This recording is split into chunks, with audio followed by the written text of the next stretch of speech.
Hello, friends. I am Chevee. Welcome to my shed. How are you today? How's life in your world? How's things where you are? I hope it's fantastic. Everything here is great. Yeah. Yeah. Um, I had a thought and it just vanished. We had a phone call. We got a phone call from our friend Chris, not California Chris, other Chris. And so I'm going to play his message and then we'll respond to him and we'll see what happens. I haven't listened to this yet, so here we go. First try.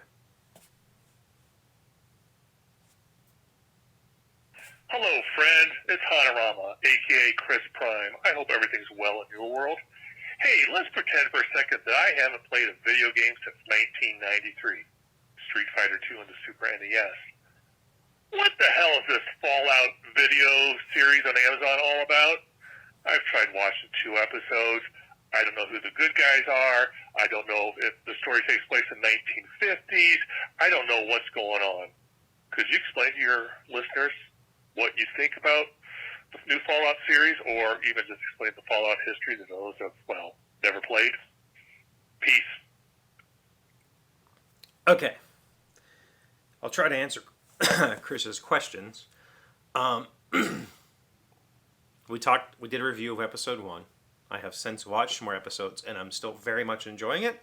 We'll do some sort of wrap up. For Chris, is it... okay. Where do I start with this? Fallout, the series, or the video games, are not set in the 50s, even though it looks like the 50s. I think the first game was set in the later 2000s, so like 2070s, 2080s, something like that.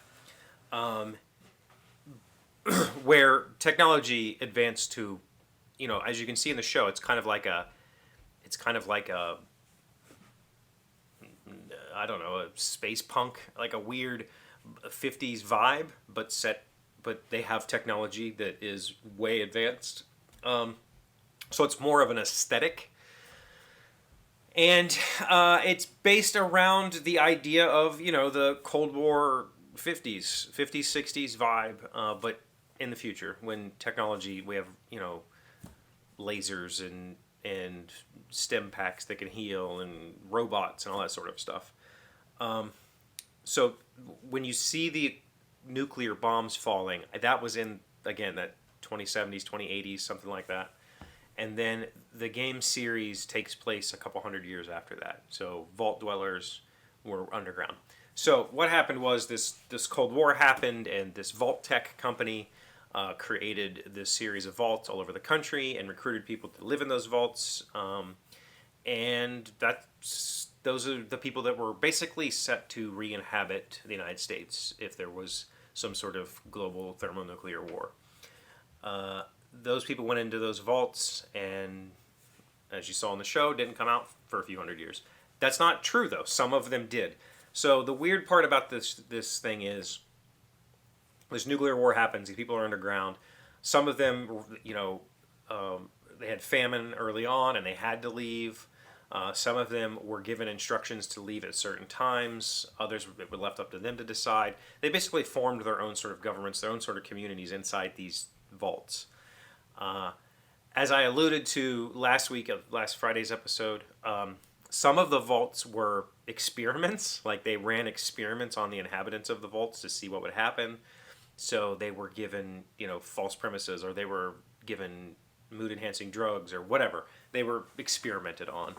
You find that out through the game there's a couple of points throughout the games where you kind of have to go into these weird vaults that were like, what happened here? And you learn that there were some experiments going on, some studies. So this show and a good portion of the video games are taking place in the western United States, California, Nevada, that sort of area. And it's just a ruined wasteland. There are people on the surface that have been on the surface for this whole time.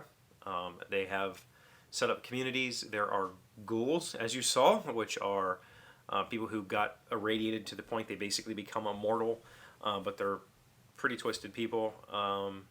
And you encounter some of those throughout the game. They're not particularly bad. They're just, whatever. Good guys and bad guys is a really hard thing to say.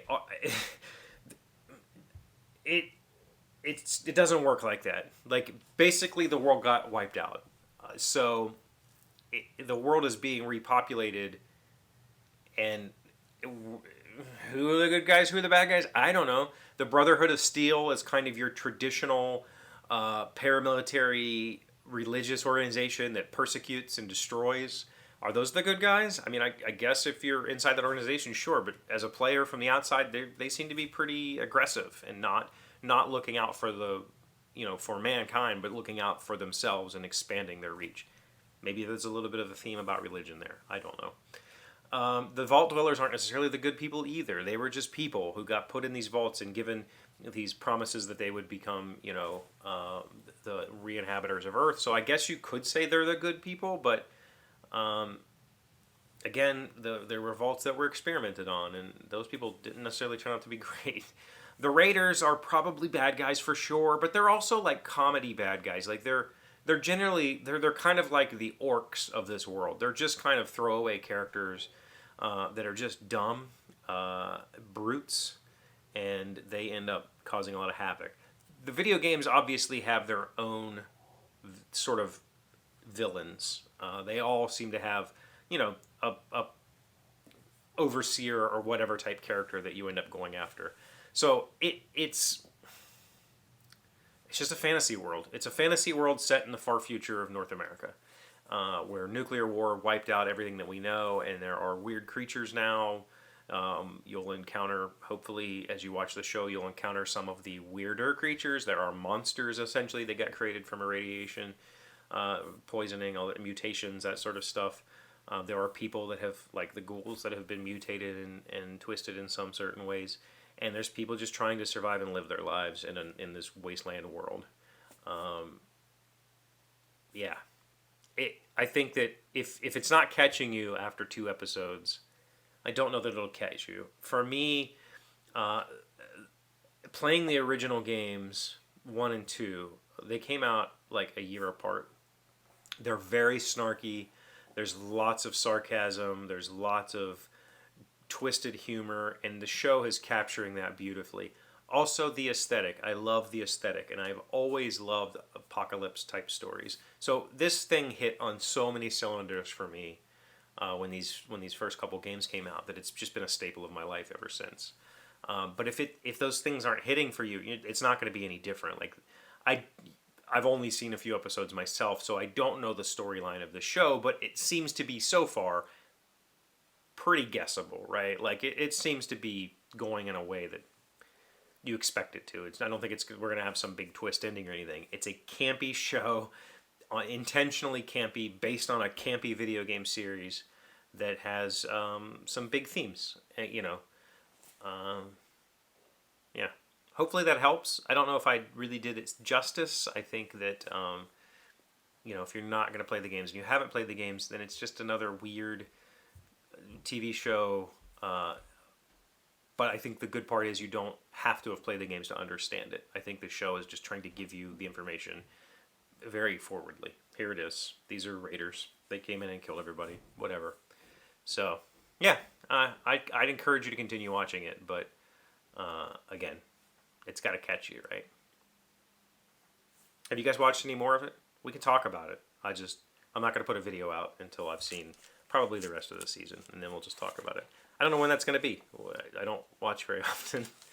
So let me know in the comments. Thank you for being here as always. Thank you for liking, commenting, subscribing, being amazing friends and wonderful people. I really appreciate you. And I'll see you again tomorrow. Today's word you should know sounds smart is uxorious. It's an adjective meaning doting on one's wife to an excessive degree. The same things change their names at such a rate. For instance, passion in a lover is glorious, but in a husband is pronounced uxorious. Lord Byron, a British romantic poet. Uxorious. Uxorious. I would say that I'm pretty uxorious. And I think that Malia would agree with that. That was the last of the U's.